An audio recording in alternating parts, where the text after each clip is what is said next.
Bu mahnı bacısı Fatimə xanımın adından təyyarə qəzasında dünyasını dəyişən Ramin qardaşımızın əziz xatirəsinə həsr olunur.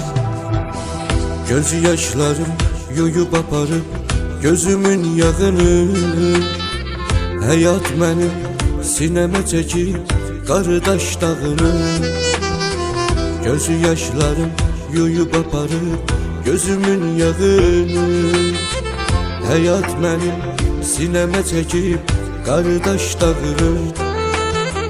Onu dünya məndən aldın, dayağım idi mənim, vuran ürəyim qolum idi, budağım idi mənim. Necə dözsün bir ürək bu qədər dərdə, keçirər bir anım mənim qəmdə kədərdə. Dərdlərimi deməyə sirdaş gəzirəm, sınıb qolum qanadım qardaş gəzirəm. Dərdlərimi deməyə sirdaş gəzirəm, sınıb qolum qanadım qardaş gəzirəm. Gözəl arzularla yatıp durardı, xəyallar aparan nurlu diyarda. İndi arzularım səninlə yatır, o ensiz, o soyuq, o daş məzarda. O ensiz, o soyuq, o daş məzarda.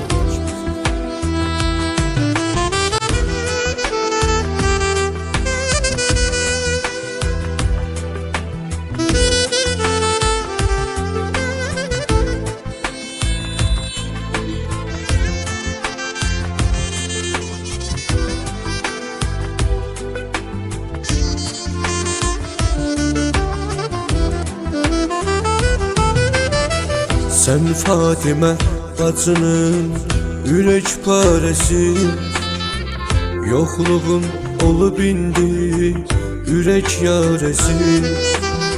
Sən Fatimə bacının ürək parəsi, yoxluğun olub indi ürək yarəsi. Gözlərim səni gəzir Ramilər yanda, dərdlərimin, qəmimin sənsən çarəsi.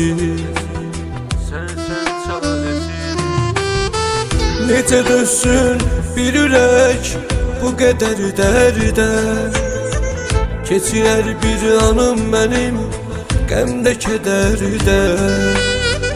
Dərdlərimi deməyə sirdaş gəzirəm, sınıb qolum qanadım qardaş gəzirəm. Dərdlərimi deməyə sirdaş gəzirəm, sınıb qolum qanadım qardaş gəzirəm. Haçan ki sıxılıram, haçan darxıram, gəlirəm, dururam məzar başında.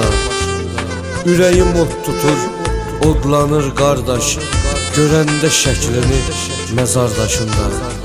Görəndə şəklini məzar daşında.